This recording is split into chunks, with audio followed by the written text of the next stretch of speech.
Pagi Pak. Pagi. Pagi Pak. Ya, pagi. Pagi Pak. Pagi Pak.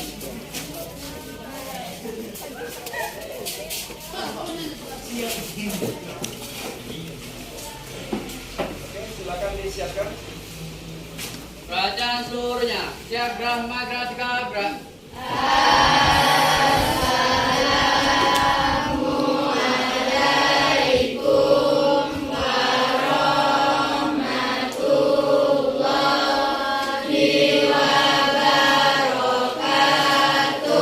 Waalaikumsalam warahmatullahi wabarakatuh.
Baik, anak-anak kami kelas 11 IPA 2. Ada yang tidak hadir hari ini? Tidak ada. Alhamdulillah. Apa kabar anak-anak semuanya pagi hari ini?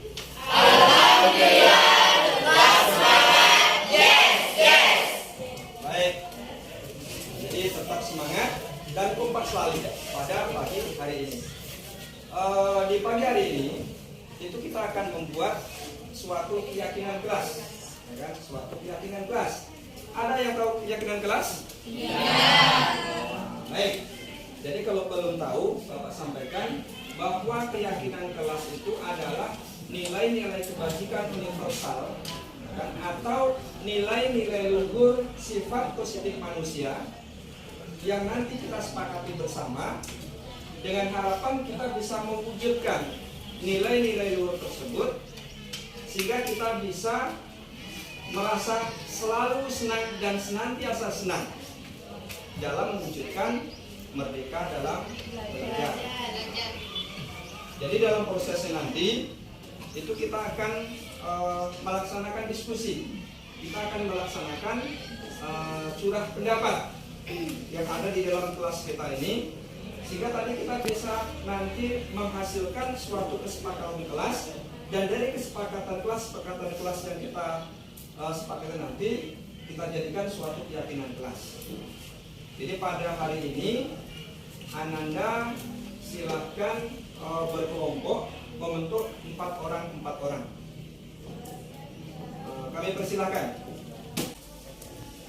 Jadi Ananda semuanya itu nanti Ananda berdiskusi di dalam kelompok ini untuk merumuskan nilai-nilai luhur sifat-sifat positif manusia yang nanti akan kita jadikan suatu kesepakatan kelas. Jadi nanti Anda tulis di sini dalam kertas origami ini Kemudian nanti perwakilan kelompok bisa menempelnya di depan sini untuk nanti kita buat kesepakatan mana-mana yang bisa kita jadikan sebagai kesepakatan kelas kita. Bisa dipahami kan? Bisa. Oke, bagian ini.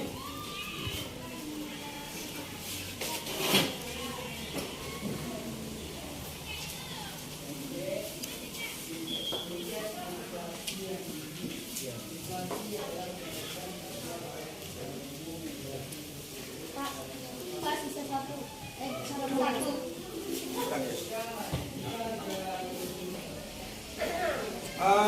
Selanjutnya kalian curahkan ya kan, isi hati kalian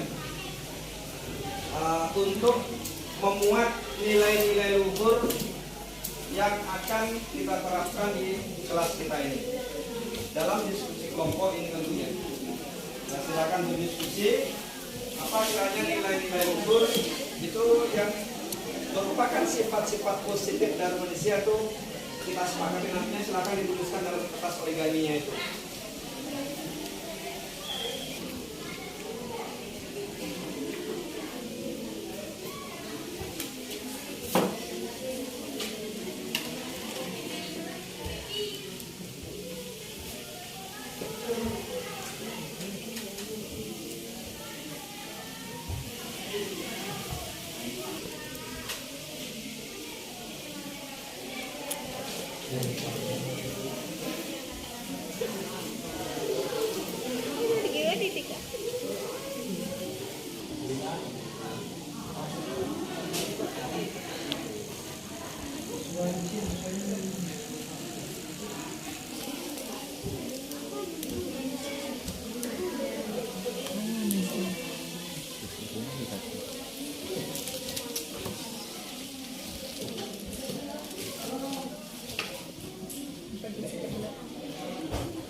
Anda semuanya, perwakilan kelompok ya akan ditempel di depan.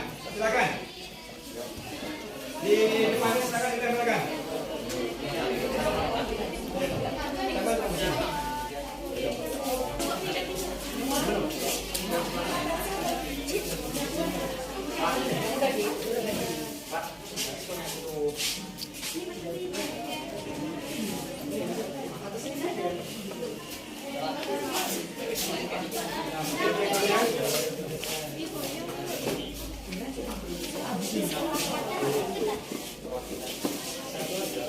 Satu. Hah?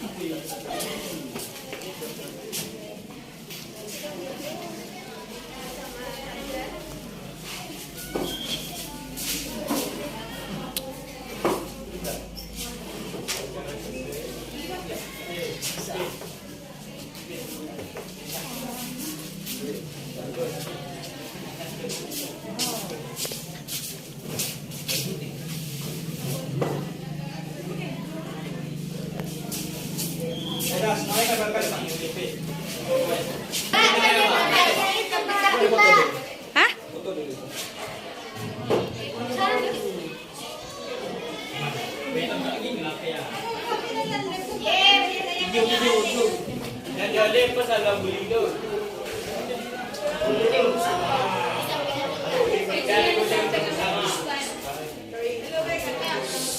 Nampak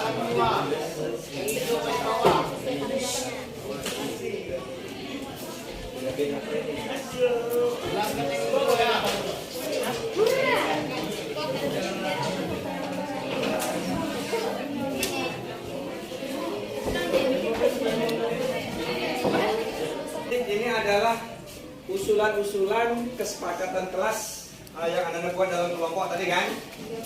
Jadi kalau kita lihat di sini ada sebanyak 32 macam usulan dari kesepakatan kelas. Nah, jadi kita sepakati kira-kira dari ini Anda setuju atau tidak, nanti kan begitu. Yang pertama coba kalau kita lihat di sini usulan kesepakatan kelas kita ini, rambut laki-laki dipangkas yang rapi. Genam, setuju? Setuju. Yang setuju tolong angkat tangan. Mana angkat tangannya? Oke. Berarti sebagian besar setuju. Jadi oke, setuju ya? Rambut laki-laki dipangkas yang rapi. Kemudian membuang sampah pada tong sampah yang telah disediakan. Bagaimana? Setuju? Setuju. Yang nampak angkat tangannya. Oke. Berarti setuju kita. Baik. Jadi dari nilai-nilai luhur yang kita jadikan sebagai kesepakatan kelas ini, mana-mana yang mempunyai nilai tujuan yang sama, itu nanti kita jadikan sebagai keyakinan kelas. Jadi keyakinan kelas, siapa yang bisa mengusulkan dari nilai-nilai luhur kesepakatan kelas kita ini? Saya, Pak. Oke, silakan. Mewujudkan budaya 5S, yaitu senyum, salam, sapa, sopan, dan santun. Baik, apakah yang lainnya bisa menerimanya? Baik, terima kasih.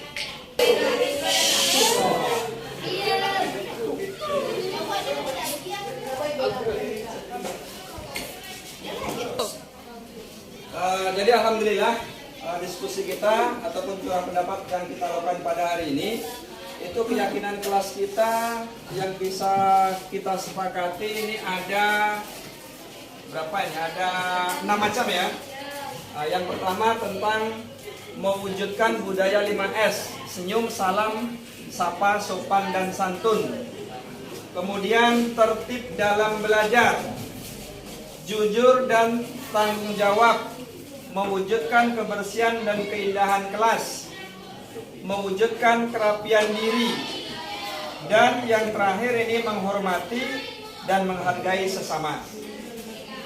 Jadi harapan kita, karena keyakinan kelas kita ini kita yang membuatnya, maka secara otomatis keseluruhan kita yang ada di kelas ini itu agar kiranya bisa mewujudkannya dalam perilaku di kelas, dalam belajar, dan dalam keseharian itu, agar kita seluruh kegiatan yang ada di kelas kita itu bisa menyenangkan dan anak-anak bisa merasa merdeka nanti di dalam belajar.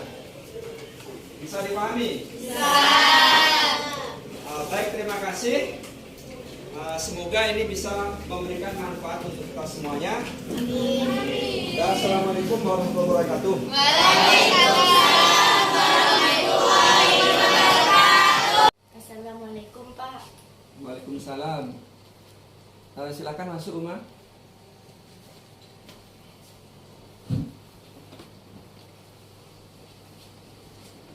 Apa kabar pagi hari ini? Alhamdulillah baik, Pak. Alhamdulillah. Jadi kira-kira Uma tahu nggak kenapa Bapak panggil pagi hari ini? Tidak tahu, Pak. Ada apa ya, Pak? Oh, tidak tahu. Jadi begini, semalam rekan-rekan Uma itu menjumpai Bapak. Mereka menyampaikan bahwa sudah beberapa minggu ini setiap kali ujian Uma menyontek. Jadi mereka keberatan. Apa betul itu, Uma? Betul, Pak. Baiklah kalau begitu, Uma. Bapak menghargai kejujuran Uma. Tidak ada manusia yang tidak pernah berbuat salah. Tidak ada manusia yang sempurna. Betul kan? Betul, Pak. Kalau boleh tahu, apa alasan Uma mencontek itu? Saya takut bila saya jatuh, Pak, dan kalah dari teman-teman yang lain. Baik, Bapak hargai usaha Uma. Hanya saja usaha Uma untuk mendapatkan nilai itu patut diperbaiki. Betul kan? Iya, Pak.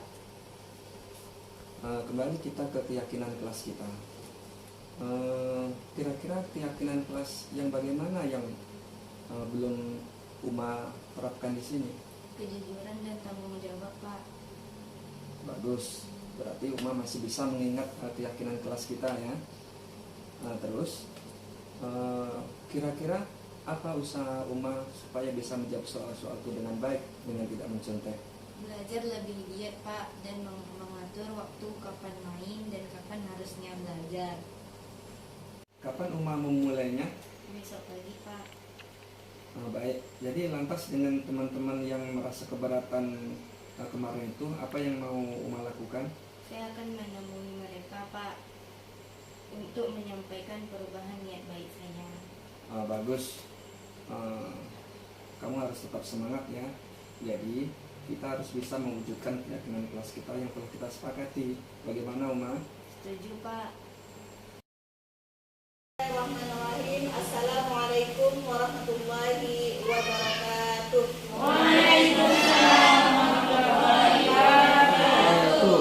Syukur alhamdulillah kita panjatkan kepada Allah Subhanahu wa taala yang mana pada siang hari ini kita sama-sama bisa berkumpul di aula SMA Negeri 1 Perumahan dalam kegiatan berbagi tentang budaya positif oleh Bapak Nuroso SPD CDP Angkatan 5 Rokan Hulu. Dan tidak lupa pula selawat dan salam kita hantarkan buat junjungan alam yang ini Nabi besar Muhammad Sallallahu Alaihi Wasallam dengan lafaznya Allahumma sholli ala sayyidina Muhammad wa ala ali sayyidina Muhammad. Yang sama-sama kita hormati Ibu Wakil Kepala Sekolah yang hadir pada saat ini, dan yang kami hormati Bapak Nuroso SPD sebagai CDP Angkatan 5 Rokan Hulu, dan sama-sama juga dihormati Bapak Ibu guru yang berhadir pada saat sekarang ini. Baiklah, untuk tidak memperpanjang kata mukadimah, kita langsung saja nanti ada kegiatan berbagi yang akan disampaikan oleh Bapak Nuroso SPD sebagai calon guru penggerak Angkatan 5 Rokan Hulu. Kepada Bapak kami persilakan.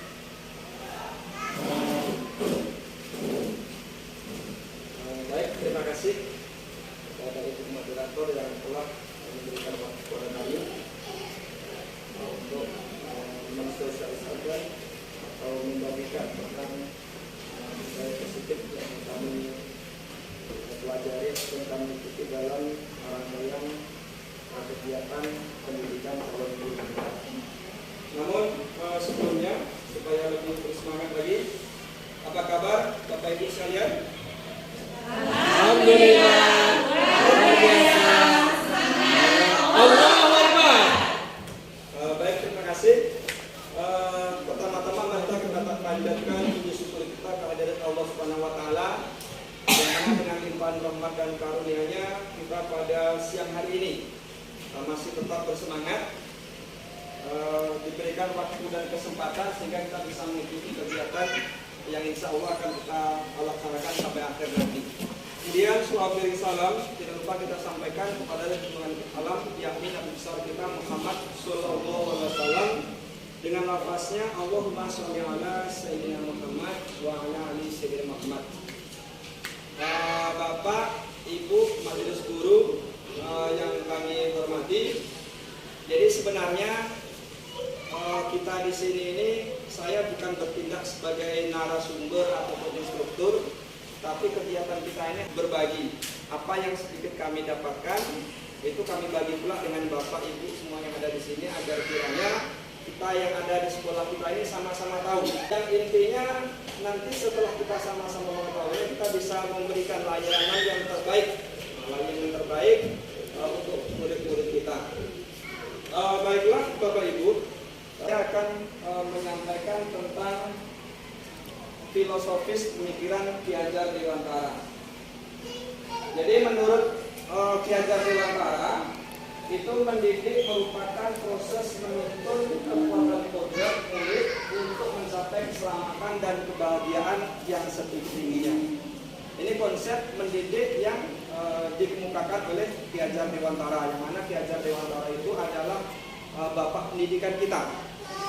Kemudian dalam proses menuntun ini, guru hendaknya mengedepankan pembentukan karakter yang berbudi pekerti luhur sesuai dengan kodrat alam dan kodrat zaman, dan menumbuhkan karakter profil pelajar Pancasila. Nah, jadi karakter profil pelajar Pancasila ini jangan sampai ketinggalan. Termasuk juga pembentukan karakter yang berbudi pekerti yang luhur. Jadi selaku guru itu kita tidak hanya mentransfer ilmu pengetahuan dan teknologi saja, tetapi karakter yang berbudi pekerti luhur, kemudian berprofil pelajar Pancasila itu memang merupakan suatu target yang hendak kita wujudkan bersama di lingkungan sekolah. Kemudian di situ ada kata-kata kodrat alam dan kodrat zaman. Nah, ini perlu kita pahami bersama.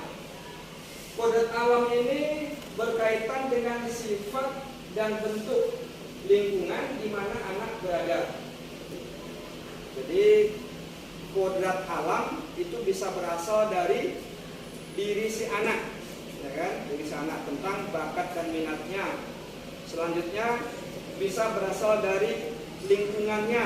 Lingkungan ini berkenaan dengan adat istiadat tempat anak atau lokasi yang ada di sekitar kita ini. Kemudian kalau kodrat zaman itu berkaitan dengan perkembangan ilmu pengetahuan dan teknologi terkini. Jadi kalau sekarang ini itu tentunya sesuai dengan perkembangan abad 21. Dalam konteks yang dicontohkan oleh Ki Hajar Dewantara, bagaimana kita untuk menuntun kodrat anak itu, Ki Hajar Dewantara itu mengibaratkan bahwa guru itu seperti menanam tanaman, kan? Seperti padi, jagung, kedelai. Kita lihat dari konten tanaman itu, guru itu supaya tanaman itu bisa tumbuh, berkembang dengan sebaik-baiknya. Disitulah guru dituntut untuk bisa menuntun, merawat dengan sebaik-baiknya. Guru itu tidak bisa diibaratkan anak ataupun murid yang mempunyai bakat berbeda itu disamaratakan, tidak bisa. Seperti padi, jagung, kedelai itu memerlukan situasi dan kondisi, memerlukan ibaratnya pupuk ataupun lingkungan tanah itu berbeda-beda. Jadi disinilah tugas kita, bagaimana kita bisa mengkondisikan dari sekian keberagaman bakat dan minat anak itu, kita bisa mengarahkan dengan sebaik-baiknya. Kemudian dalam proses penuntun ini, guru hendaknya menciptakan suasana lingkungan belajar yang menyenangkan murid, sehingga murid dapat merdeka belajar. Nah, inilah yang menjadi tanggung jawab kita bersama. Bagaimana kiranya kita itu selaku guru bisa menciptakan kondisi yang menyenangkan terhadap murid.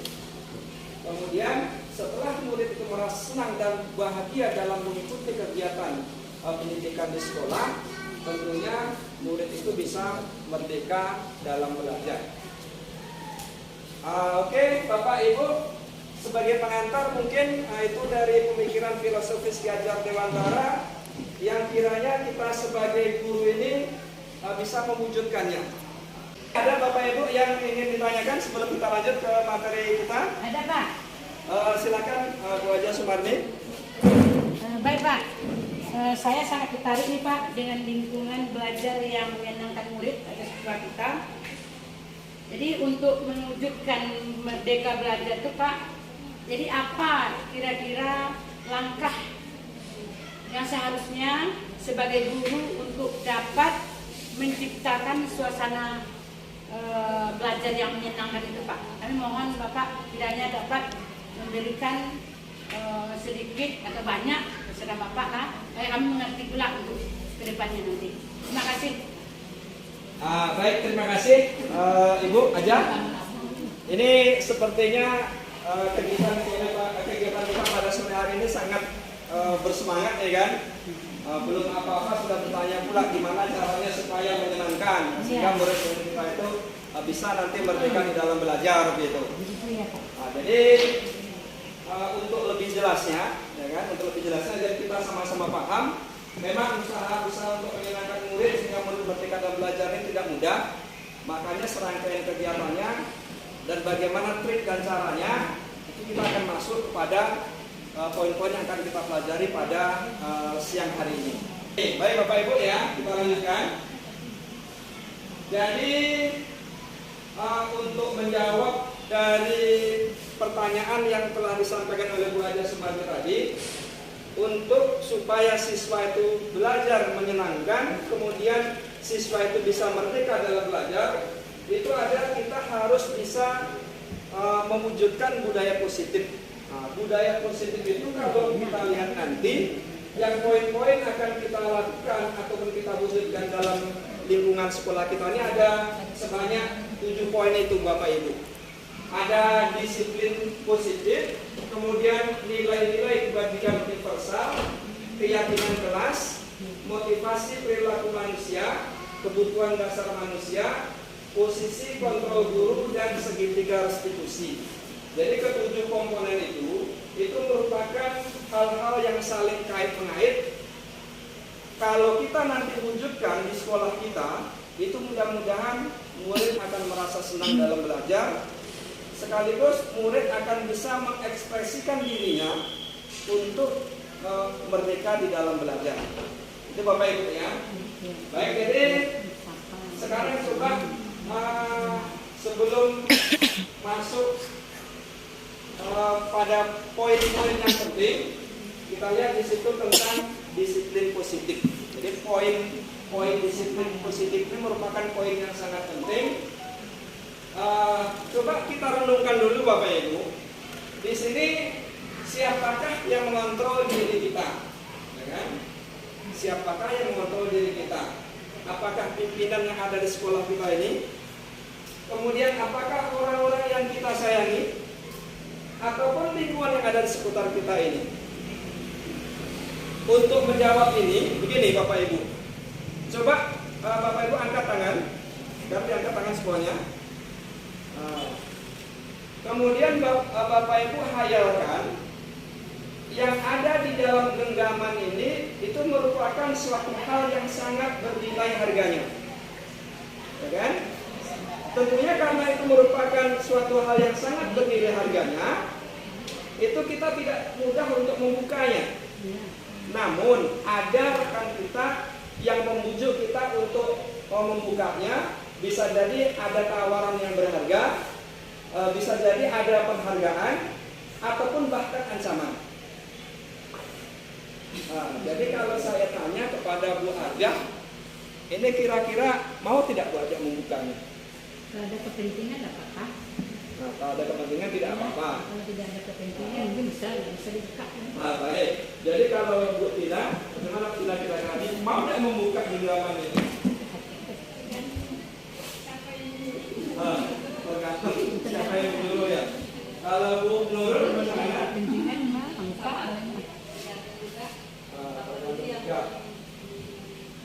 Kalau Bu Eka yang di belakang, bagaimana Bu Eka? Tergantung situasi. Tergantung situasi. Jadi begini, silakan diturunkan. Jadi sebenarnya yang mengontrol diri kita itu untuk melakukan sesuatu itu bukan orang lain, tetapi tetap kita sendiri. Mau kita buka tangan kita itu ataupun tidak kita buka, ya kan? Itu sebenarnya tergantung dari kita sendiri. Itu konsep yang pertama.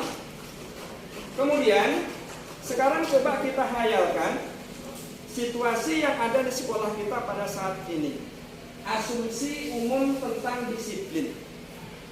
Jadi kalau kita lihat di situ, disiplin itu kan identik dengan tata tertib. Betul Bapak Ibu kan? Identik dengan teratur atau kepatuhan pada peraturan yang ada. Setelah itu Bapak Ibu kan yang ada di sekolah kita ini, kira-kira murid kita itu merasa nyaman dan senang atau tidak untuk mematuhi peraturan yang ada? Kemudian identik dengan teratur, identik dengan tata tertib. Kira-kira? Sebagian lah. Sebagian lah. sebagian tidak. Itu tentu jawabannya. Artinya dari sekian murid yang ada di sekolah kita ini, ada mungkin yang merasa senang, ada yang mungkin merasa tidak senang, kan seperti itu. Baik, sekarang kita lanjutkan dulu. Murid bisa menjadi tertekan, bisa menjadi takut, bisa menjadi tidak senang, terhukum, dan lain-lain. Kenapa? Karena asumsi yang lama kita pakai, asumsinya itu disiplin itu adalah kepatuhan murid untuk mengikuti peraturan. Nah, ini. Kemudian, kalau menurut konsep Ki Hajar Dewantara, ini menyatakan bahwa untuk mencapai kemerdekaan atau dalam konteks pendidikan kita saat ini, untuk menciptakan murid yang merdeka, syarat utamanya harus ada disiplin yang kuat. Disiplin yang dimaksud adalah disiplin diri yang memiliki motivasi internal.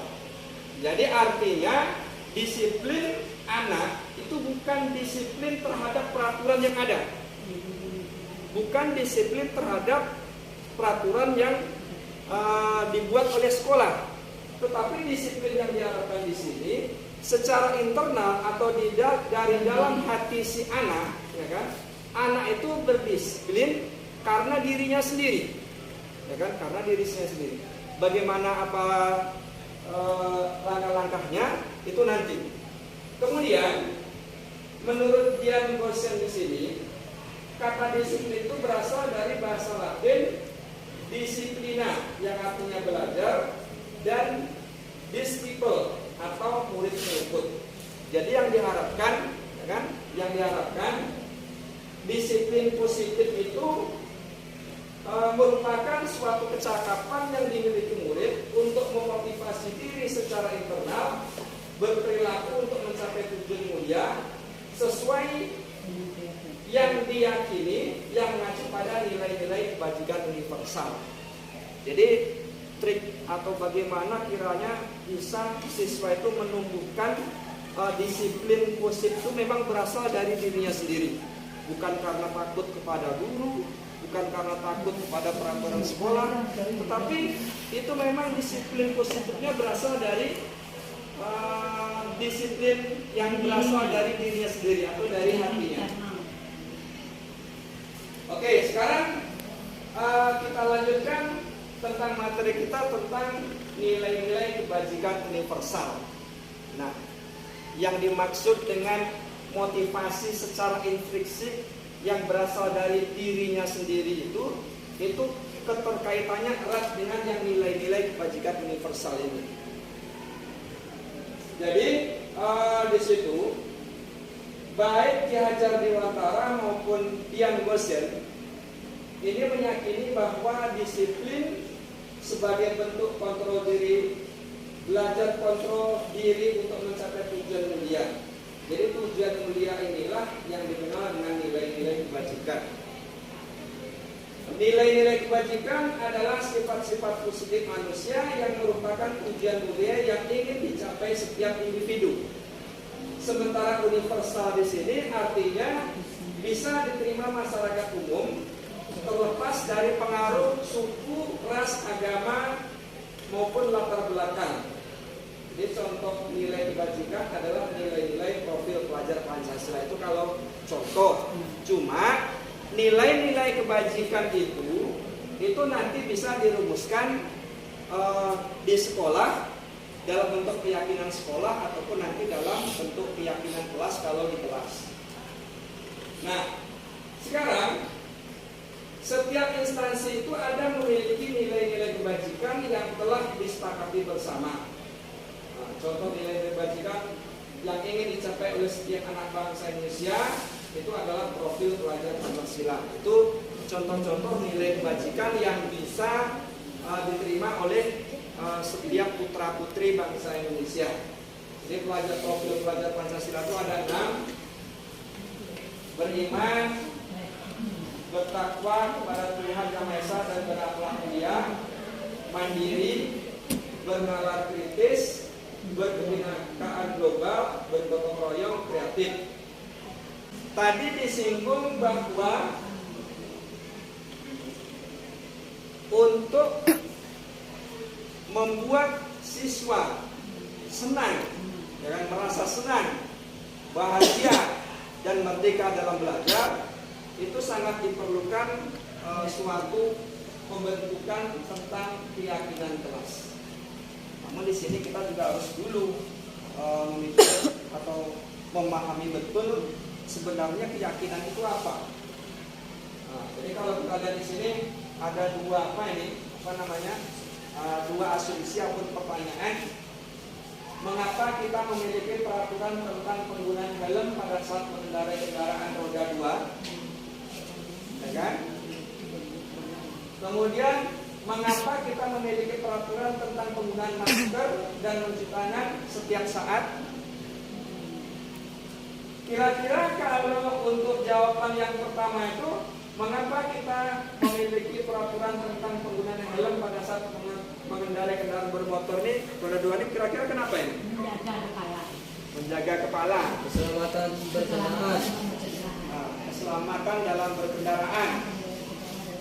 Nah, jadi mungkin bisa kita asumsikan bahwa kenapa kita memakai helm saat mengendarai kendaraan bermotor itu untuk keselamatan. Yakin nggak Bapak Ibu? Yakin. Kan? Yakin. Kemudian kenapa kita harus memakai masker dan mencuci tangan setiap saat? Itu untuk apa Ibu? Kebersihan. Menjaga kebersihan, menjaga kesehatan. Jadi kalau kita lihat di situ kan, memakai helm itu untuk keselamatan. Kemudian mencuci tangan atau memakai masker itu untuk kesehatan. Nah, jadi kesehatan, kemudian keselamatan itu merupakan bentuk dari keyakinan kita. Kan?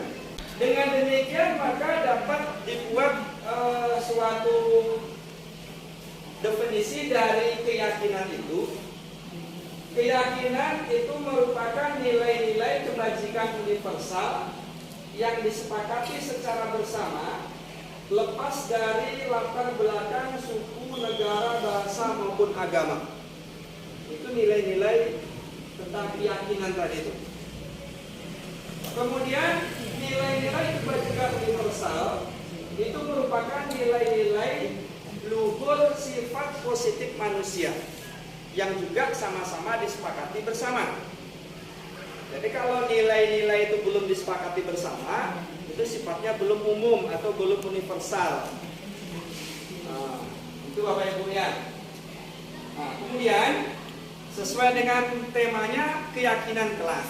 Jadi kalau keyakinan kelas itu tentu nilai-nilai kebajikan universal yang telah disepakati di dalam kelas. Itu kalau di kelas, konteksnya di kelas. Dalam menjalankan keyakinan kelas, bila mana ada suatu pelanggaran, tentu harus ada langkah yang diambil oleh pendidik atau tenaga pendidikan, ataupun bisa jadi kepala sekolah. Kita ini sudah membuat keyakinan kelas Bapak Ibu nih. Ternyata ada siswa kita yang melanggar, ya kan, atau bersalah. Apakah langkah-langkah yang telah ditempuh sekolah kita bila ada siswa yang bersalah? Nah ini, apakah ada kita memberi hukuman? Ada. Apakah ada memberikan konsekuensi? Apakah ada memberikan restitusi? Apa gitu? Oke, restitusi itu akan kita bahas nanti. Kan begitu. Hukuman, konsekuensi, kemudian restitusi. Khusus untuk restitusi itu akan kita bahas nanti sampai sini. Sekarang coba kita definisikan tentang hukuman. Hukuman itu adalah suatu tindakan yang diberikan yang bersifat tidak terencana dan tiba-tiba. Itu hukuman. Ada anak misalkan datang ke sekolah, apa terlambat? bab bataku. Nah, Itu adalah suatu hukuman tiba-tiba. tanpa terencana dan tiba-tiba. Atau mungkin anak masuk ke kelas, kita berada di dalam kelas. Assalamualaikum katanya. Waalaikumsalam. Kenapa terlambat? Lari dulu di lapangan sebelum masuk. Itu termasuk dari suatu hukuman. Jadi guru memberikannya itu secara tiba-tiba dan tidak terencana. Sementara kalau konsekuensinya adalah suatu tindakan disiplin yang diberikan sudah terencana atau sudah disepakati, sudah dibahas dan disetujui oleh murid dan guru. Ada ini Bapak Ibu? Nah, jadi sebagai gambarannya, di sekolah kita itu kan sudah ada peraturan sekolah. Ada kum-kum. Nah, kalau di buku daftar kelas itu di bagian belakang itu sudah ada itu. Betul, Pak. Kan? Misalkan anak yang bersalah terlambat, macam mana penanganannya? Itu kan memang disepakati kemarin dalam membuat peraturan itu. Iya. Kemudian tadi ada yang bertanya restitusi itu, ya kan? Yang benar kan? Dari situ. Kalau restitusi di situ adalah proses menciptakan kondisi bagi murid untuk memperbaiki kesalahan mereka, sehingga mereka bisa kembali pada kelompok mereka dengan karakter yang lebih kuat. Itu definisi restitusi. Sekarang coba kita tadi kan sudah ada definisi tentang hukuman, Ya. kemudian tentang konsekuensi, kan? Jadi kalau menurut Bapak Ibu itu ada 5 tindakan guru ya. Satu, tindakan guru mencatat 100 kali. Nah, ini dulu nih. Dulu. Kalau yang mencatat 100 kali di dalam buku, saya tidak akan terlambat lagi karena terlambat ke sekolah. Apa kira-kira hukuman atau konsekuensi? Hukuman tuh Pak, tanpa Hukuman. Saya konsekuensinya, hukuman. Karena Hukuman. tiba-tiba. Itu kita set dulu. Berarti kan yang pertama hukuman. Ya, lari. Kemudian yang kedua, lari mengelilingi lapangan basket 2 kali karena terlambat hadir ke sekolah. Hukuman. Hukuman karena tidak Hukuman, ya. konsep. Kemudian menggantikan kertas tugas teman yang telah dicoret-coret. Konsekuensi. Murid disuruh push up 30 kali karena tidak menggunakan masker sekolah. Hukuman. Karena tidak ada di Ya, hukuman. Konsekuensi. hukuman. Hukuman. Lari mengelilingi lapangan basket 2 kali karena terlambat 10 menit untuk pelajaran kejauhan. Hukuman. Hukuman. Nah, ada di dalam konsekuensinya itu. Ada Konsekuensi. hukuman. Hukuman. Ada dalam konsekuensinya. Hukuman. Tiba-tiba aja Pak. Jadi kalau baca hukuman, kalau berpikir Hukum. konsekuensi. Saya enggak. Kemudian yang ke-6 ini membersihkan tumpahan air di meja tulis karena tersenggol pada saat belajar. Hukuman. Hukuman ya? Konsekuensi.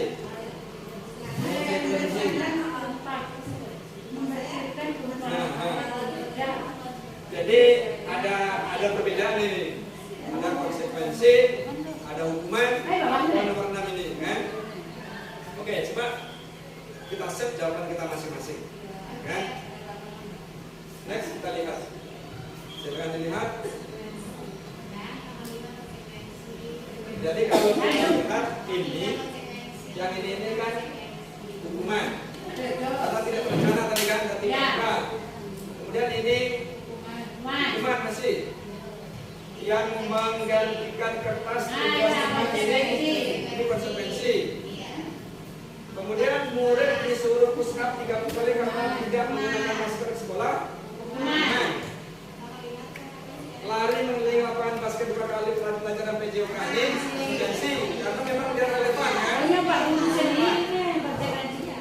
Guru sendiri. Kemudian Kemudian membersihkan tumpahan air pada saat belajar itu konsekuensi. Belajar pusat saja itu yang Ada yang benar 100, kenapa? Semangat Bu B. Semangat. Oke, baik. Motivasi perilaku manusia. Apa yang mendasari manusia untuk melakukan sesuatu atau berperilaku? Kan? Contoh, kenapa kita mau makan? Kenapa?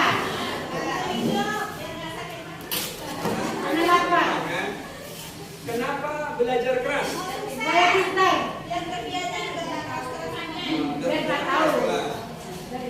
Kenapa mau mengikuti peraturan?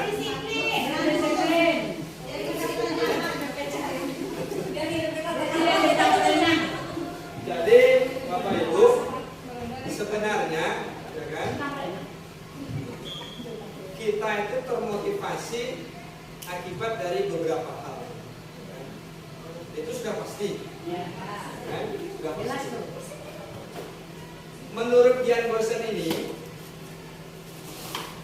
setiap orang itu melakukan sesuatu, ya kan? Itu ada 3 motivasi. Ya kan? Yang pertama untuk menghindari ketidaknyamanan atau hukuman. Itu yang pertama. Jadi kalau di sekolah kita ya, kenapa misalkan ditanya kita, kenapa Bapak berusaha untuk pagi-pagi cepat datang ke sekolah? Nah kan? Karena ceklok, karena supaya jangan ditegur oleh kepala sekolah dan lain-lain kan seperti itu. Jadi yang pertama ini motivasi manusia untuk berperilaku itu untuk menghindari ketidaknyamanan atau hukuman. Biasanya orang yang mengambil pilihan pertama ini, dia akan bertanya, apa yang akan terjadi apabila saya tidak melakukannya? Jadi kalau misalkan kita tidak datang pagi sekolah, nanti kita akan bertanya kan, kira-kira apa yang terjadi kepada saya? Mungkin transportnya terpotong, ya kan? Mungkin ditegur oleh kepala sekolah. Jadi itu semuanya itu adalah suatu bentuk untuk menghindari ketidaknyamanan atau hukuman. Kemudian yang kedua, mungkin kita mau termotivasi untuk berbuat, ya kan? Itu untuk mendapatkan imbalan atau penghargaan dari orang lain. Ini sebenarnya tidak hanya terbatas pada kita ini. Terhadap murid kita pun juga seperti itu. Jadi pilihan yang kedua ini, motivasi kedua ini, kita ataupun murid akan bertanya, apa yang akan saya dapatkan apabila saya melakukan ini? Ini meningkat 1 tingkat ini. Kalau yang pertama tadi dia takut terjadi apa-apa dengannya, ya kan? Kemudian yang kedua termotivasinya, kalau saya melakukan, saya mendapatkan apa? Kan sedikit membaik ini. Lebih baik ini. Kalau yang di sana itu karena takut ada hukuman, menghindari ketidaknyamanan. Kalau yang kedua ini, dia ingin mendapatkan imbalan penghargaan dari orang lain. Kan? Dia akan bertanya, apa yang akan saya dapatkan apabila saya melakukan ini? Kemudian yang ketiga, ya kan?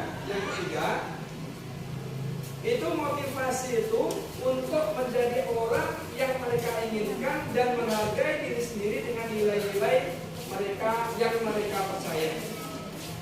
Jadi motivasi yang ketiga ini, orang dengan motivasi ini akan bertanya, akan menjadi orang yang seperti apa bila saya melakukannya. Merupakan motivasi terbaik, yang terbaik dari ketiga motivasi yang ada. Tujuan dari disiplin positif ini adalah untuk menanamkan motivasi yang ketiga, ya kan? Motivasi ketiga ini, yang ketiga ini yang kita harapkan. kita harapkan motivasi itu muncul pada diri murid kita di sekolah. Nah, kita misalkan anak kita itu ingin menjadi dokter, ya kan, ingin menjadi dokter. Berarti di sini yang nilai-nilai yang dipercayanya dia ingin menjadi dokter, ya kan? Maka motivasi dia untuk berbuat dan berperilaku di dalam belajar, dia akan bekerja keras karena ingin mewujudkan apa yang dicita-citakannya, ya kan? Bukan karena tidak nyaman atau kena hukuman, ya kan? Bukan karena untuk mendapatkan imbalan, tetapi untuk mewujudkan sesuatu yang mereka cita-citakan. Sekarang tentang kebutuhan dasar manusia. Mari kita amati perilaku murid kita di sekolah. Ini cabut pergi ke kantin. Ada Bapak Ibu? Ada. Bukan sering. Menggambar di tembok Ada. sekolah. Ada apa-apa itu kan yang apa namanya? Yang di tembok berapa itu? 10/1. Ya, Itu bahan lukisannya itu. Atau suka melucu pada jam pelajaran, ketawa-tawa di kelas, kan? Wah, ini jadi itu ada Bapak Ibu ya. Jadi kenapa murid kita itu berperilaku seperti itu? Ya, itu disebabkan murid memiliki tujuan di balik perilaku mereka. Salah satunya adalah untuk memenuhi kebutuhan dasar mereka. Jadi setiap murid itu ada memiliki kebutuhan dasar. Dia berperilaku, mungkin dia perilakunya itu perilaku yang agak sedikit menyimpang. Untuk di bawahnya adalah ciri-ciri restitusi yang membedakan dengan program disiplin lainnya. Ini banyak Bapak Ibu yang merupakan ciri-ciri dari restitusi ini. Ada yang restitusi ini restitusi bukan untuk menebus kesalahan, namun untuk belajar dari kesalahan.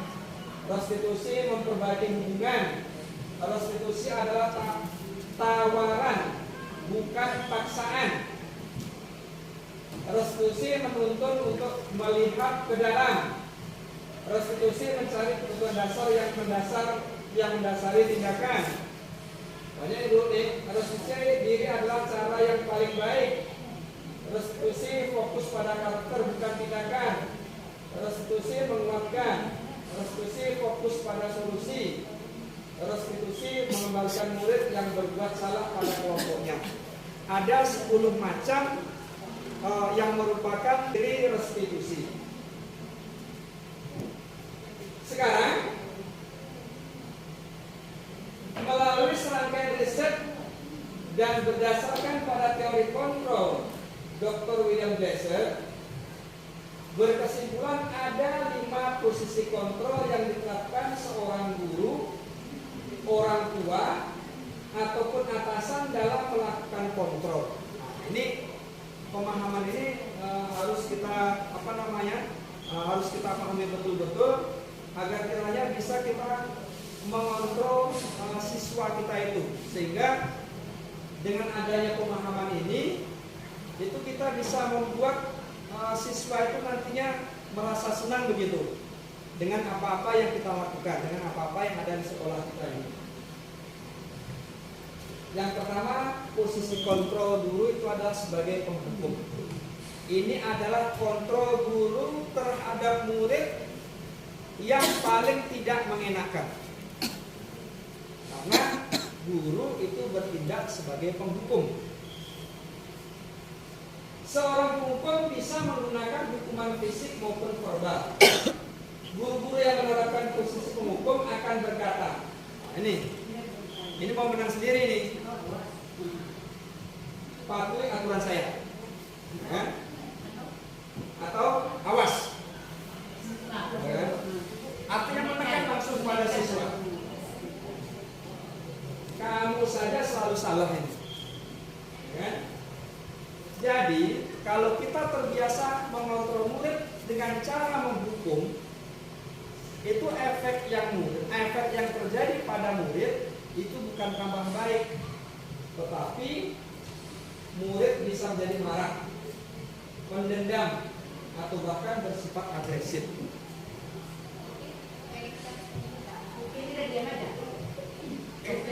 Kan? Jadi Bapak Ibu, itu kan ada 5 posisi kontrol. Posisi kontrol yang paling tidak enak itu sebagai hukum. Bukan berarti kita sampaikan kontrol yang lainnya, bukan seperti itu. Jadi kalau kita selalu memberikan hukuman kepada anak, efek yang muncul dari anak itu ini dia, murid itu bisa marah, bahkan dendam dengan kita. Awas besok di simpang sana saya tunggu, atau di simpang terang sana. Ya? Tunggu tadi mana-mana. Karena muridnya akan agresif ini Bapak Ibu nih. Murid akan agresif.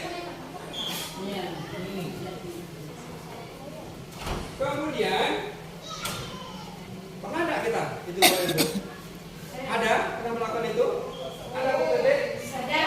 Sering? Awas ya. Ada. Hati-hati Bu Bebe.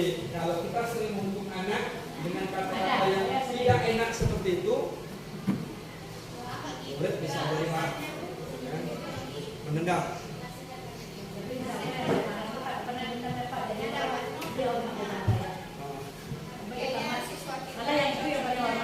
Siswa kita saya itu punya ya. Daripada yang Baik. Itu yang kontrol pertama. Kemudian kontrol yang kedua, membuat merasa bersalah. Pada posisi ini biasanya guru akan bersuara lebih lembut. Nah, ini pembuat rasa bersalah akan menggunakan keheningan yang membuat orang lain merasa tidak nyaman, bersalah, dan rendah diri.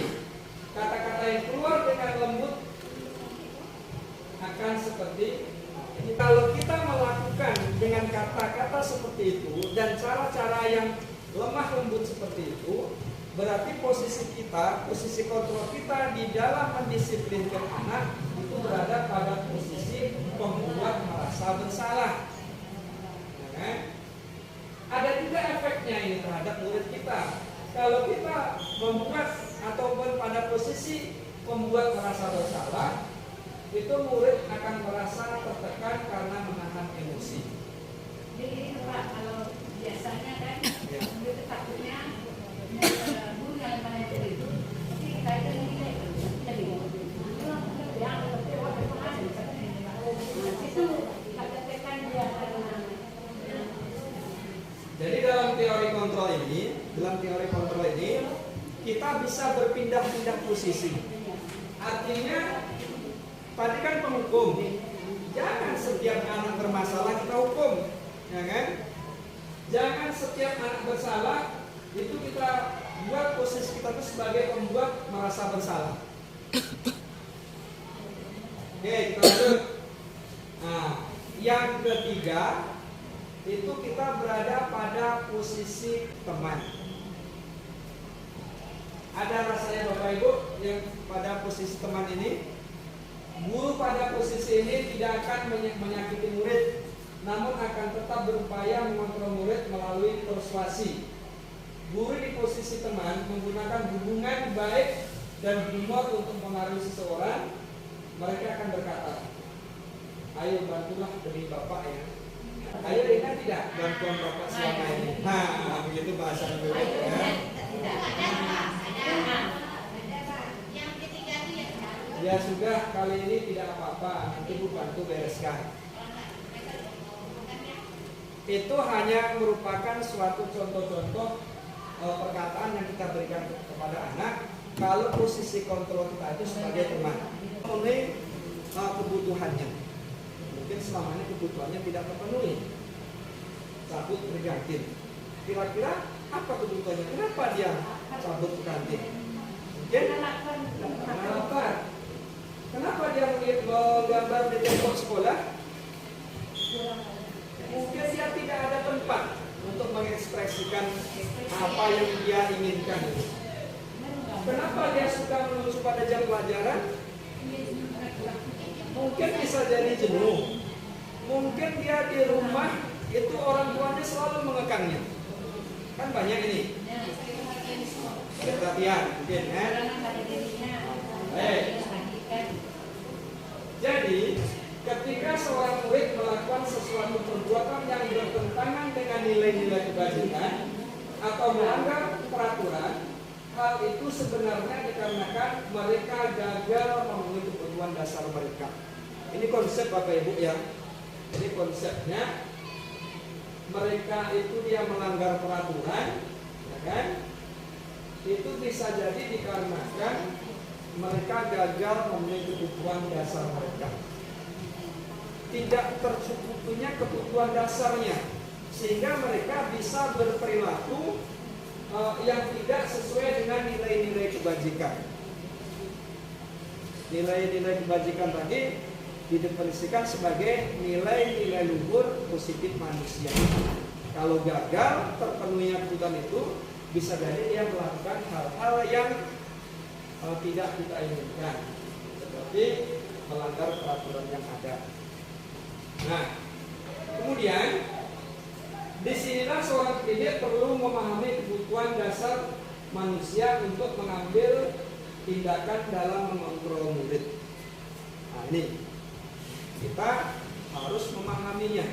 Sebagai langkah kita, bagaimana nanti kita bisa mengambil tindakan untuk mengontrol murid. Jadi kebutuhan dasar manusia itu ada 5. Ada 5 kebutuhan dasar. Yang pertama itu adalah kebutuhan bertahan hidup.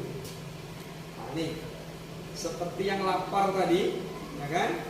Itu termasuk kebutuhan bertahan hidup. Kalau murid kita itu sudah lapar, tidak tahan lagi dia, mau dimarah mau diapa, tetap dia akan mengekspresikan dalam perilakunya untuk mencari makan. Jadi kita memahami itu. Kebutuhan bertahan hidup ini bersifat fisiologis. Misalnya kesehatan, rumah, ataupun makanan. Itu contoh-contoh kebutuhan dasar untuk bertahan hidup. Kalau tidak tercukupi yang ini, itu bisa siswa kita di sekolah itu melanggar peraturan yang ada. Lapar mereka, kelaparan betul, apapun ceritanya, walaupun sudah nasihati jangan makan, jangan apa, pasti dia berbuat makan. Dia sakit, kita paksa untuk belajar, mau melawan kita. Nah, itu yang perlu kita pahami terhadap murid kita yang ada di sekolah. Kemudian kebutuhan dasar yang kedua itu adalah kasih sayang dan rasa diterima. Kemudian yang ketiga, Bapak Ibu, itu kebutuhan dasar tentang penguasaan. Kemudian yang keempat itu adalah kebebasan. Kemudian yang kelima itu adalah kesenangan. Kan, ada kesenangan. Sekarang kita ada mempunyai kasus. Nah, ini Bapak Ibu, coba kita amalkan kasus yang ada terhadap Doni. Doni seringkali meminta bekal makan siang temannya dengan paksa di sekolah. Kita ini full day nih, ya kan? Anak-anak membawa bekal. Jadi Doni ini sering meminta bekal makan siang temannya dengan memaksanya di sekolah. Kalau terjadi nanti seperti itu, ya kan? Hendaknya kita bertanya kepada si Doni, mengapa seperti itu, kan begitu? Bila jawabannya lapar, kebutuhan dasar yang tidak terpenuhi adalah dari 5 tadi itu, bertahan hidup. Nah, ini bertahan hidup ya. Nah, baik, kita cek jawabannya bersama. Kalau jawabannya lapar, maka kebutuhan yang harus dipenuhi itu adalah kebutuhan bertahan hidup. Nah, ini kan. Kemudian kalau jawabannya merasa senang bila temannya memperhatikan dia, kebutuhan dasar yang tidak terpenuhi, apa? Nomor 5 berapa?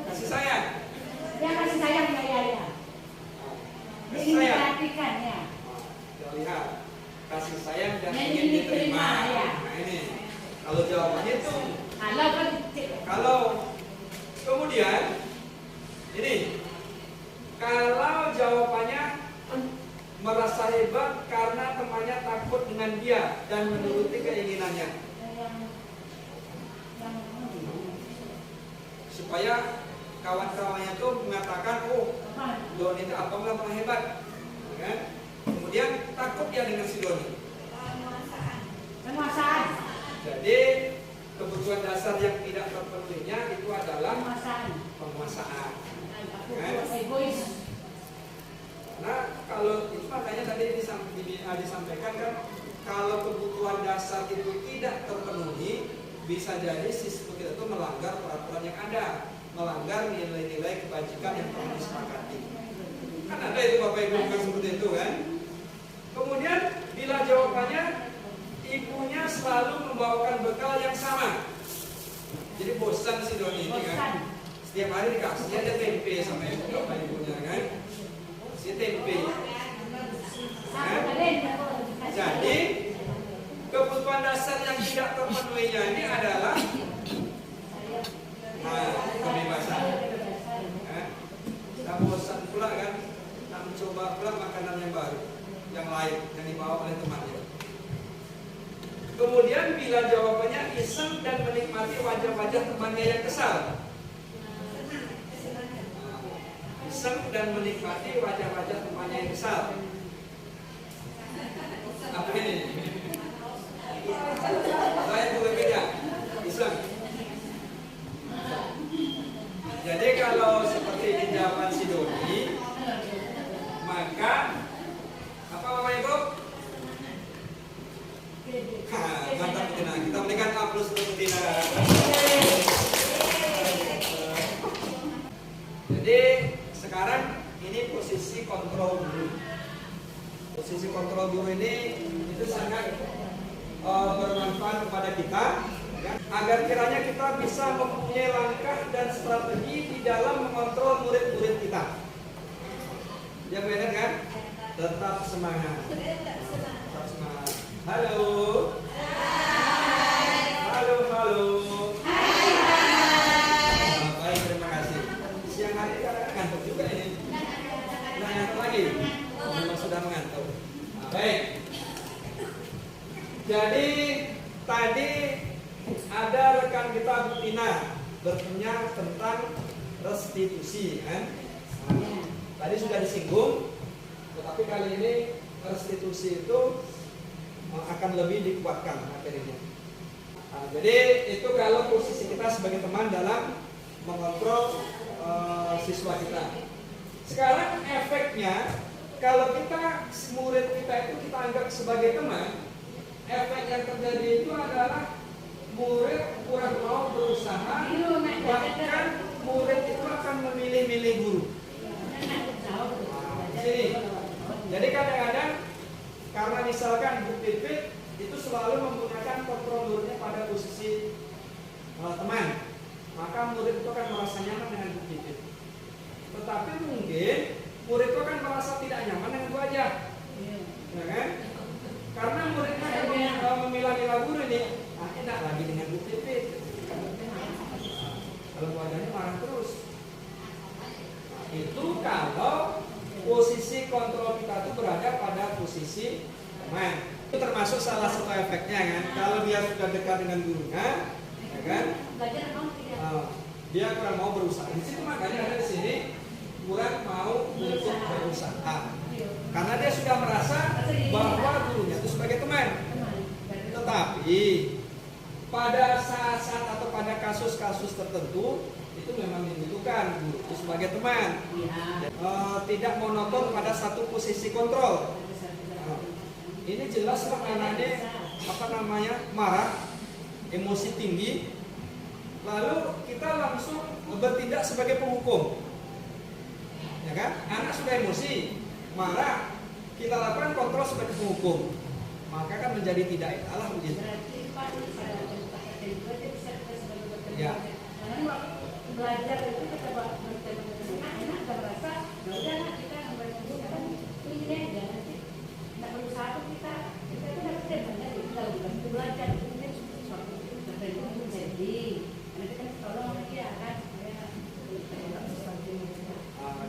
kedua Bapak Ibu ya, kita posisi kontrol kita dalam mendisiplinkan murid itu jangan hanya misalkan yang penghukum saja, atau pembuat merasa bersalah saja, atau pada posisi teman saja, ya kan? Artinya kita harus bisa mampu berada pada beberapa posisi kontrol. Kemudian yang selanjutnya ini posisi sebagai pemantau.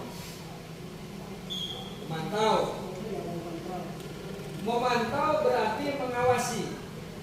Pada saat kita mengawasi, kita bertanggung jawab atas perilaku orang-orang yang kita awasi.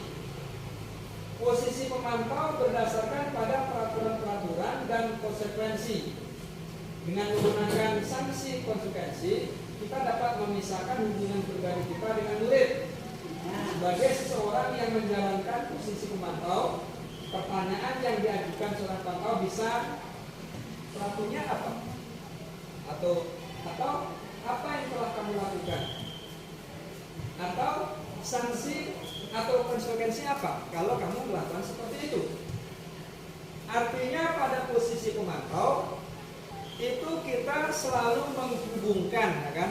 Menghubungkan antara peraturan-peraturan yang telah ada di sekolah, yang telah disosialisasikan kepada anak, yang membuat peraturannya itu murid setuju, kemudian guru setuju, dia tidak bisa dipisahkan. Kalau bersalah seperti ini, langsung sebagai konsekuensi hukumannya seperti ini. Kalau di sekolah kita itu menerapkan apa buku aja itu poinnya. Nah, kalau misalkan tidak memakai seragam, ada konsekuensi hukumannya, ya kan? Atau yang beratnya melakukan zina. Nah, ini pula dia konsekuensi hukumannya itu. Jadi pada posisi pemantau itu hanya berdasarkan atas kesepakatan peraturan dan konsekuensi kalau terjadi pelanggaran terhadap peraturan yang ada. Ini merupakan posisi kontrol yang lebih baik dibandingkan dengan posisi kontrol yang di atas tadi. Posisi yang sebagai penghukum, membuat merasa bersalah, kemudian pada posisi teman, kemudian ini pemantau. Posisi pemantau ini diharapkan sebagai jawaban kontrol yang baik, lebih baik dari ketiga yang di atas tadi. Namun murid masih tetap kurang nyaman. Tapi kalau kita amati di sekolah kita ini, posisi pemantau ada juga dibuat. Ya, coba kita lihat posisi yang terakhir. Posisi manajer. Posisi manajer ini diharapkan merupakan posisi yang terbaik, ya kan? Yang terbaik di dalam mengontrol disiplin siswa atau murid, ya kan? Yang terbaik dalam posisi manajer ini, kalau kita lihat adalah posisi di mana guru berbuat sesuatu bersama dengan murid, mempersilahkan murid mempertanggungjawabkan perilakunya, mendukung murid agar dapat menemukan solusi atas permasalahannya sendiri. Artinya kita bisa menanyakan kepada siswa, kenapa kamu berbuat seperti itu? Ya? Sehabis kita tanyakan kenapa berbuat seperti itu, kira-kira solusi apa yang bisa kamu buat untuk memperbaiki kesalahan itu? Sesuai dengan keyakinan yang telah disepakati. Kan di awal tadi sudah ada keyakinan kelas, kan? Ataupun keyakinan sekolah. Nah, jadi sesuai dengan keyakinan kita itu, apa yang bisa kamu perbaiki? Jadi ada diskusi dua arah di situ. Kita tanyakan apa permasalahannya, kemudian apa menurut Anda ini ataupun menurut murid ini solusi apa yang bisa kamu lakukan atau bisa kamu perbaiki, ya kan? Agar kiranya kesalahan-kesalahan yang berulang itu bisa perbaiki sesuai dengan keyakinan kelas yang telah disepakati. Murid itu dibimbing untuk mencari solusi dari permasalahan yang ada. Jadi dalam konsep merdeka belajar, ya kan? Murid ini kan memang kita berikan kebebasan, tapi kebebasannya tidak harus tidak belajar, tidak seperti itu. Kebebasan untuk menemukan jati dirinya sendiri. Kita sebagai guru itu menuntut itu, ya kan? Menuntut murid itu untuk mencapai jati dirinya sehingga tercapai keselamatan dan kebahagiaan yang setinggi-tingginya. Jadi posisi manajer ini diharapkan sebagai jawaban kontrol terbaik, ya kan? Namun murid tetap harus dibimbing. Kalau dia solusinya itu yang ditawarkan oleh murid itu menurut kita itu tidak sesuai dengan keyakinan kelas, nah itu bisa kita arahkan sesuai dengan keyakinan kelas itu. Itu makanya kita sangat perlu sekali membuat keyakinan kelas, karena dasar dari arah bimbingan kita itu adalah keyakinan kelas atau keyakinan sekolah. Sekarang itu Ibu silakan dilihat di depan. Ada 6 tindakan guru. Ada 6 tindakan guru. Silakan Bapak Ibu tentukan kira-kira posisi kontrol apa yang telah dilakukan oleh guru.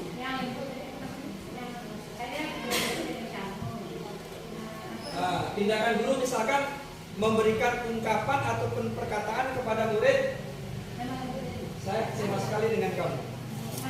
Poin 5. Saya kecewa sekali dengan kamu. Poin kelima. Kira-kira pada posisi apa ini? Dari penghukum, membuat merasa bersalah, atau kemudian manajer, yang mana? Membuat merasa bersalah. Iya, Bu Bebe. Ya, membuat merasa bersalah. Saya kecewa sekali dengan kamu ini.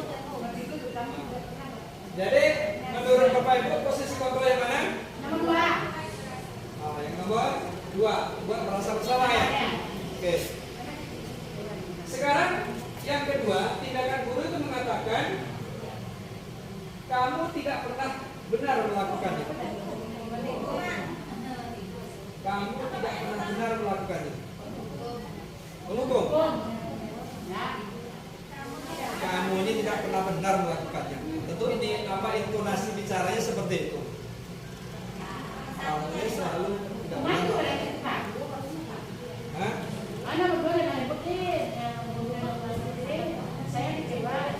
Lemah lembut. Jadi yang keduanya apa nih? Kedua? Penghukum. Kalau yang pertama tadi? Membuat merasa bersalah. Yang ketiga? Ayo lakukan demi Bapak.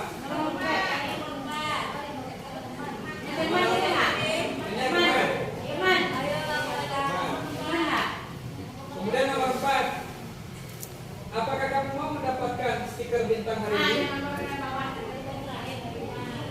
Apa itu? Manajer.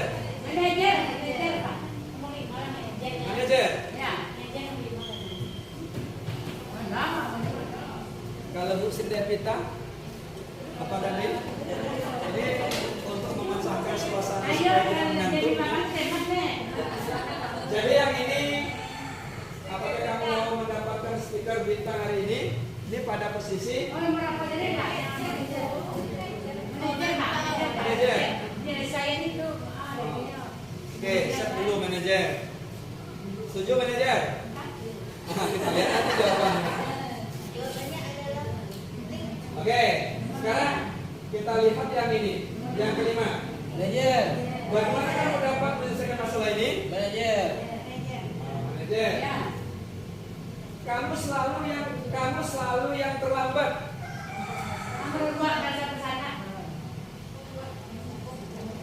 Kamu selalu yang terlambat. Tapi intonasinya itu tentu kamu selalu yang terlambat nih. Silakan Bu Bebe kan, katakan kamu selalu terlambat.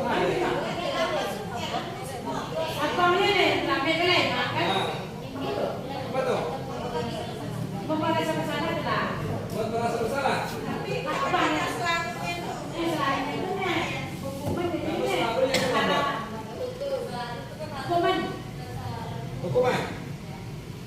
Jadi yang pertama tadi membuat. Nah, yang kedua apa tadi? Menghukum. Kedua nih, menghukum. Yang ketiga, teman. Apa stiker nih? Manajer. Bagaimana pendapat masalah ini? Manajer. Kamu selalu terlambat nih? Hukuman? Yakin? Oke. Sekarang coba diperiksa jawabannya. Hai Bu Pipin.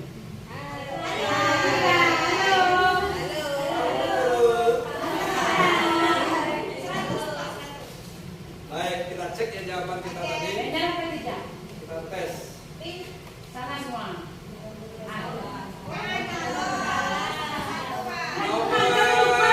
Pemantau lupa. Ini betul membuat merasa salah. Yang ini penghukum.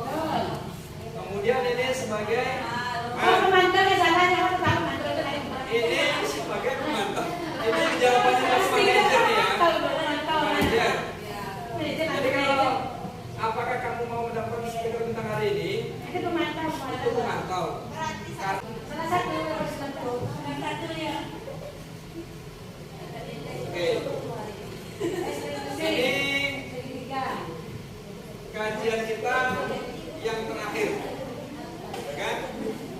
Tentang restitusi. Restitusi dengan menggunakan segitiga restitusi.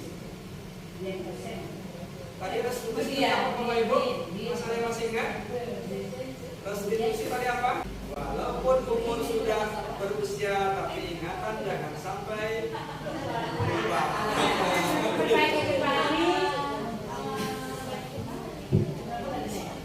Restitusi itu adalah suatu proses.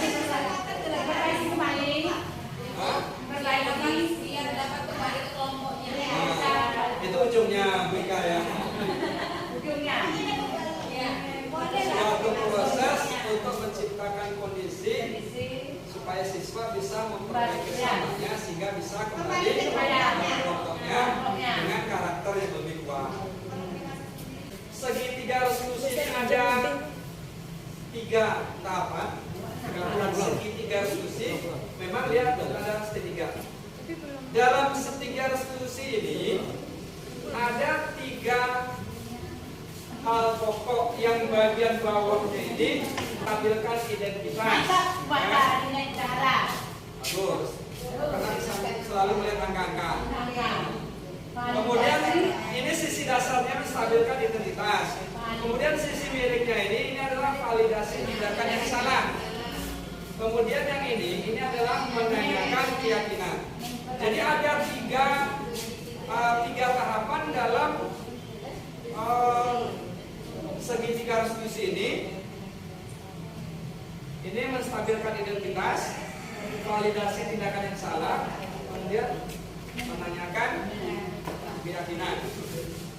Oke. Jadi langkah merestitusi murid yang berbuat salah tadi ataupun melakukan kesalahan itu ada 3 tahapan. Yang pertama menstabilkan identitas. Yang kedua validasi tindakan yang salah. Kemudian yang ketiga itu menanyakan keyakinan. Kita harus paham betul dari 3 langkah ini apa langkah-langkah dan strategi ataupun ucapan-ucapan yang kita berikan kepada anak itu gambarannya seperti apa. Yang pertama kita lihat pada sisi yang mendatar, pada posisi menstabilkan identitas. Ini sangat penting Bapak Ibu ya. Pada posisi ini itu berdasarkan prinsip membuat kesalahan adalah bagian dari proses pembelajaran. Jadi tidak ada manusia yang tidak pernah berbuat tidak salah, pasti ada. Kan? Oleh karena itu kalau kita meyakini itu, jangan langsung memvonis anak, langsung menghukumnya. Jadi berdasarkan prinsip membuat kesalahan adalah bagian dari proses pembelajaran. Berperan menggeser identitas murid dari identitas gagal ke identitas sukses. Kemudian jangan mengkritik murid yang sedang mengalami identitas gagal. Nah, ini Bapak Ibu ya.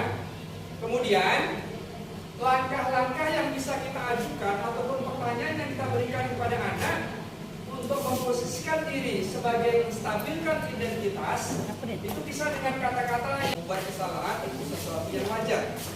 Jadi kalau kita berikan anak yang sudah berbuat salah nih, nah, kita panggil, ya kan? Kemudian ada ungkapan kita, membuat kesalahan itu adalah sesuatu yang wajar.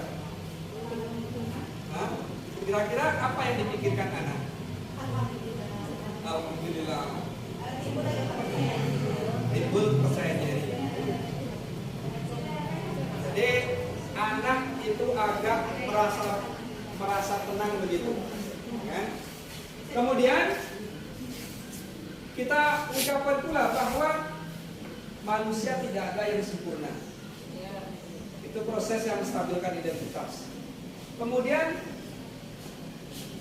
tidak apa-apa, pasti kita bisa menyelesaikan masalah ini. Itu contoh-contoh perkataan yang bisa kita ajukan kepada murid kita yang melakukan kesalahan itu dalam tahapan menstabilkan identitas.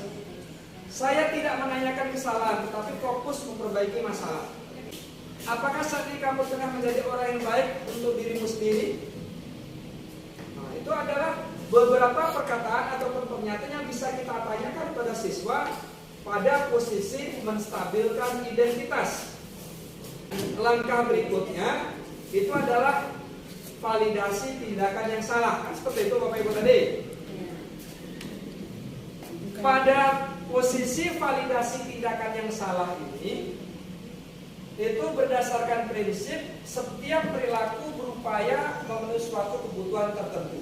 Ingat tadi kita ada kebutuhan dasar manusia. Kebutuhan dasar manusia itu ada berapa tadi? Ya? Ini posisi yang pada validasi tindakan salah ini sebagai upaya ataupun usaha untuk memenuhi kebutuhan dasar. Makanya di sini poinnya ini berdasarkan prinsip setiap perilaku berupaya memenuhi suatu kebutuhan tertentu. Pernyataan atau pertanyaan disampaikan dengan ada suara tidak menghakimi atau memojokkan. Ini bahasanya kira-kira gimana nih? Tidak menghakimi dan memojokkan ini. Nih, kita lihat. Pertanyaan yang kita berikan kepada anak kita, kamu bisa saja tidak lebih gegabah lagi kan? Seperti itu. Atau kamu bukan melakukan tanpa suatu alasan tertentu. Kamu melakukan karena mempertahankan sesuatu yang penting bagimu. Pada validasi tindakan yang salah.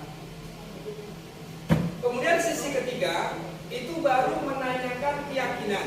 Nah, ingat tadi di awal disinilah perlunya kita membuat suatu keyakinan kelas.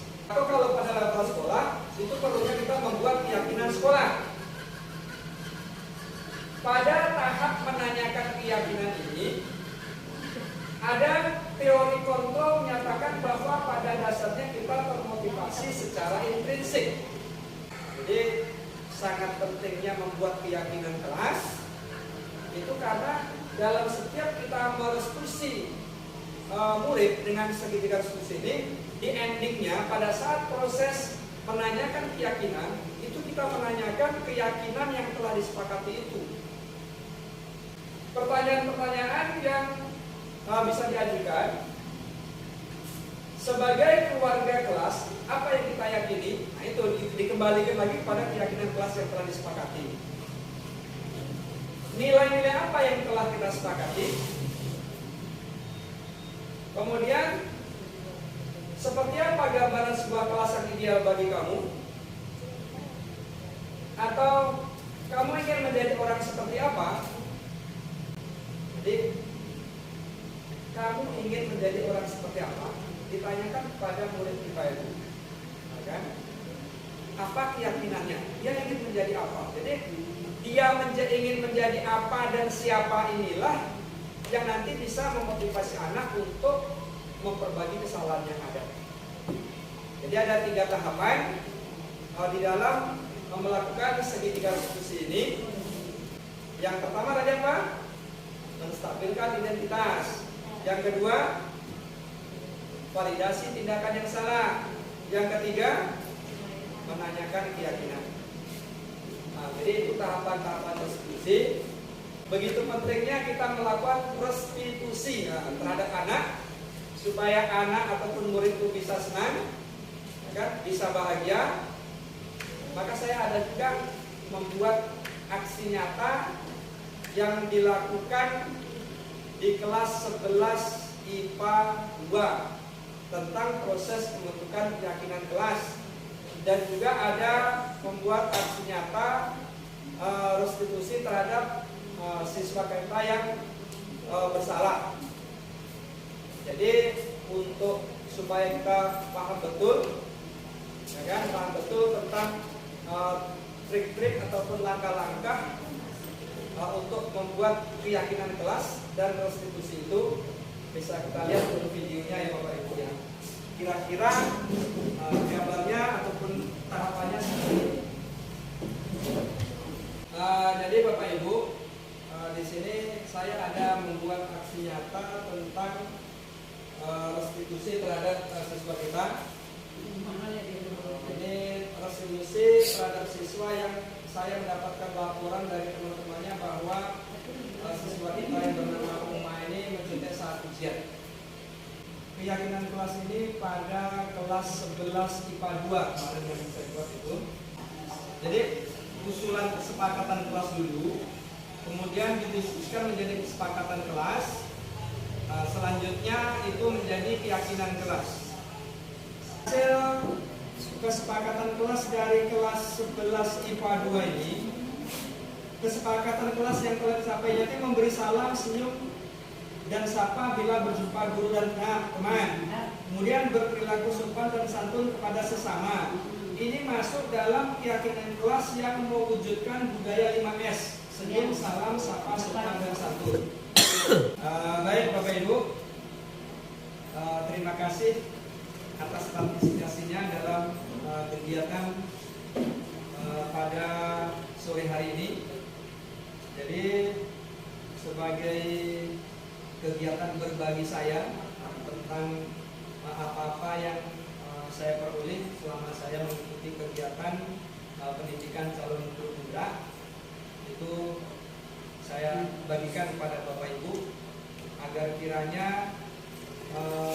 hal-hal yang baik tentang budaya positif yang telah saya sampaikan tadi itu bisa kita wujudkan di sekolah kita ini, agar kiranya sekolah kita ini bisa melayani murid dengan sebaik-baiknya, sehingga murid senantiasa senang dalam belajar, senang berada di sekolah kita ini, menjadikan sekolah kita ini sebagai rumah keduanya, sehingga siswa kita atau murid kita itu bisa mengekspresikan seluruh kekuatan kodratnya, ataupun bisa mengekspresikan bakat dan minatnya secara merdeka dalam belajar. Demikian yang bisa saya bawakan. Lebih dan kurang saya mohon maaf, dan saya akhiri dengan wabillahi taufiq wal hidayah. Assalamualaikum warahmatullahi wabarakatuh. Assalamualaikum. Dan selanjutnya saya berikan kepada moderator. Salam guru hebat. Salam, salam, salam.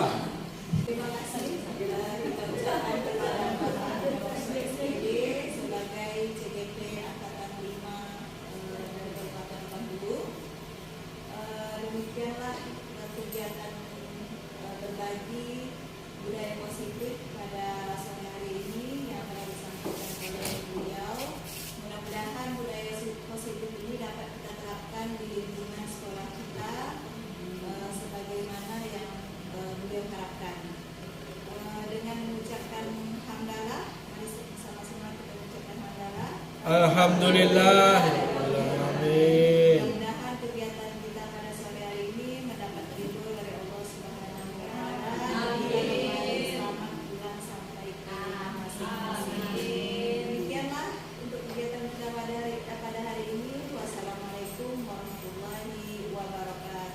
Waalaikumsalam.